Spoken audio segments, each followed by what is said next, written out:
Hey, what's up, everybody? I'm back at it again with another episode of Keep Talkin. Got my homeboy Eric back again. What's good, y'all? Yeah, man. So, without further ado, let's hop right in it. Eric. Yeah.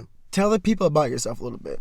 All right. Well, my name's Eric. I'm an Aries sun, if you will. So I'm a passionate type of dude. I like to do a lot of abstract things. I spend a lot of time thinking, analyzing about certain situations going on in the world, but just a real chill, laid back type dude. Yeah, man. And I've known this guy since I was like 6, 7 years old. So we go way back, probably about 20 years. I'm also friends with his brother as well too. He was previously on the pod as well. Shoot, man. This dude, Elon Musk. Oh, God. Like, what do you think about him? Well, I think he's a very innovative type of man. He's got a lot of good ideas. He's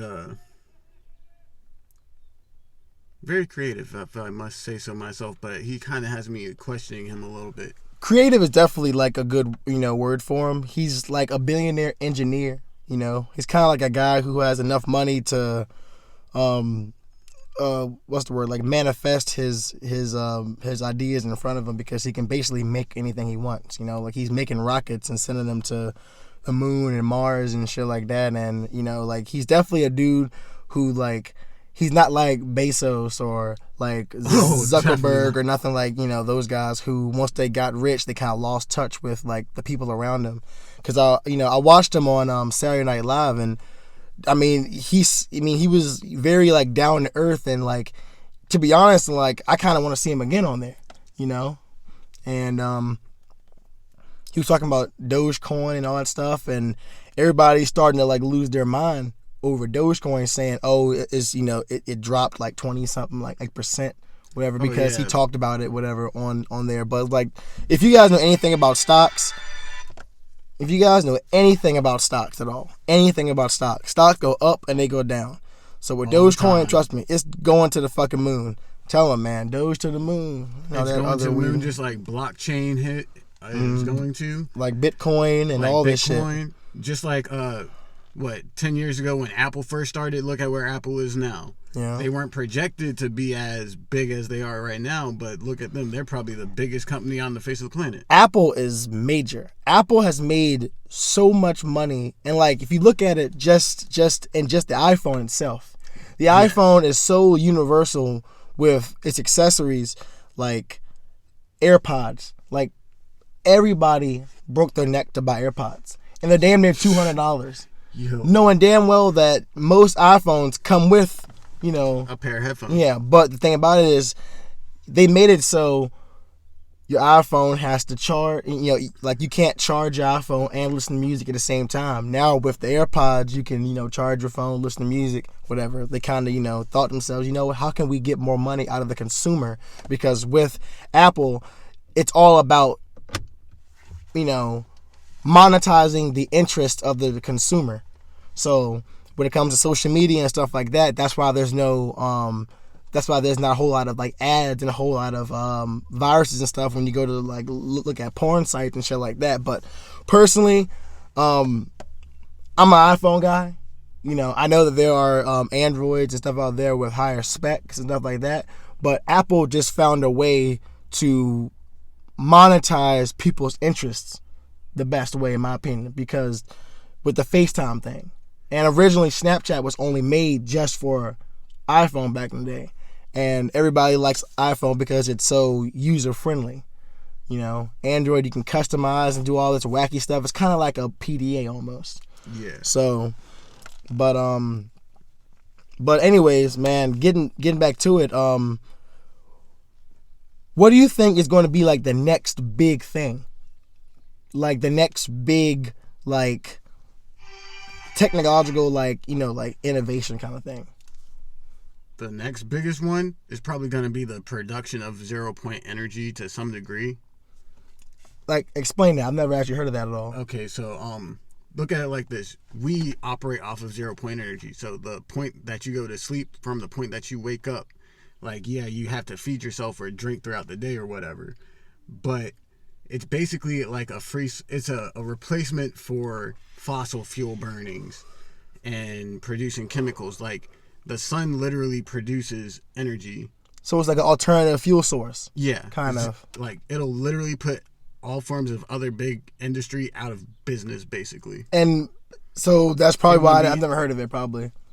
Exactly. So think of it like how they did Nikola Tesla with the Tesla coil. Mm-hmm. With the wireless electricity and shit like that, yeah. Exactly.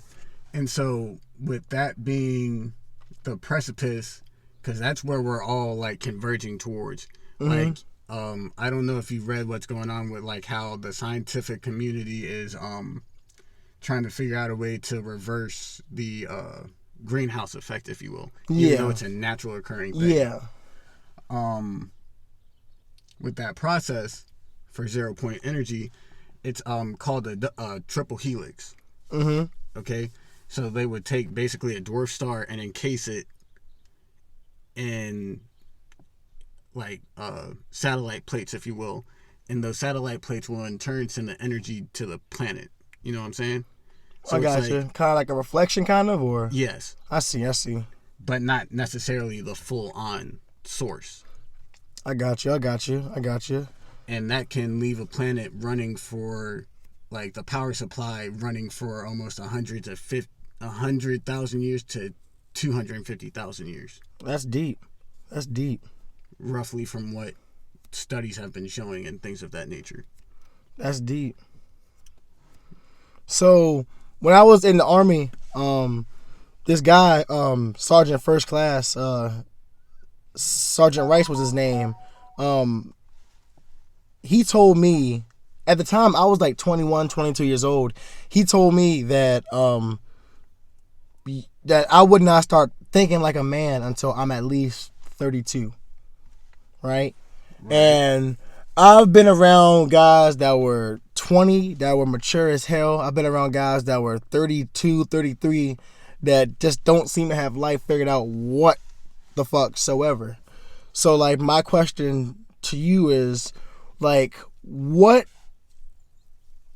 do you define as a man? Or, like, what makes a man? Talk about it. Because for me, like, a man really is, and it's not just like an adult. It's not just somebody who's 18 or whatever. That's definitely not the fucking case, whatever. A man to me is somebody who not necessarily like has everything all figured out, but has a plan how to get it. You know, like ambition. That's why women are so attracted to guys who have goals a lot of times. Like, you never see a woman say, oh, I want to mess with a guy who works at a gas station, because there's only but so high you can go there. You know, I know some girls who are content with guys who work at fast food, because at least there's room for growth. You know, you can go from fucking manager to fucking, supervisor to fucking district manager or corporate or whatever, Some girls are okay with that, as long as that guy comes home and he's talking some shit like, man, today was rough, but I can't wait until I get past this test, or, talk to the manager to see if I can't move up, because girls like that shit. Women are attracted to a man that likes to, be out there and be a go-getter, if you will. Okay. So what's your... Okay, I got you. My point of view as a perspective of what a real man is someone that takes the time to both internally reflect and externally achieve those same internal reflections, if you will, okay? Like, someone that's able to be in touch with their roots and still be able to go out and chase their dreams and acquire knowledge base and becoming a full rounded human being, as far as I look at it. Like, looking at my dad as a example, growing up watching the way that he did things and the way that I do things, it's really just a matter of how you make you work for you. Yeah. So don't be in your own way. And 9 times out of 10 with them same people like you were talking about, that be like, 21, 32. Some of them be like 57 years old and not even knowing who they really are and shit. Yep. Because they never took the time to sit down and always going around themselves. pointing the finger at everybody else, blaming everybody else in the world, not realizing that themselves is you yourself are your is own worst enemy. Yeah, you are the biggest hurdle in life because you know yourself better than anybody. You know, maybe your parents might know you better, but like you know what makes you click, you know what makes you tick, you know exactly, who you are for the most part, or you should. There's some people out here who just go through life always blaming everybody else, never holding themselves accountable for what the fuck they are doing wrong. Like especially, and I hate to try to sound like a woman basher, but like women. When it comes to women, a lot of times you see so many single moms a lot of times on social media talking about, I wish I had this, I wish I had that. Most of the time, they would have had it. If they had just been patient or had took the time. Some of these girls run guys away, and it's not always the case. So like an attractive, independent woman. And a lot of times they allow these guys to walk all over them without setting boundaries. And to me, a man is a man. A man is like a person who can set boundaries. Like men deal with emotions way differently than women do. You know what I'm saying? Mm-hmm. But like a lot of men can separate that super emotional boundary from interfering with their logical. With their like daily life, So like there's some guys out here who if they see a girl in the store or they see a girl out in public and they say, "Hey girl, how you doing?" whatever, and the girl's like, "Ugh." That motherfucker will be sad as fuck the whole fucking day. All fucking day. Sad as hell. Be moping around, moody, pissed off and whatnot. Like a man to me is somebody who can bounce back from adversity, handle his own and handle others if need be. You know what I'm saying? That's why men are always looked at as the provider and the breadwinner. They have to provide, and you have to fucking be a go-getter and to be a provider unless you just got it like that. A lot of guys just ain't got it like that. I mean, some people come into the world with that and they just don't even know it though. Yeah. Like.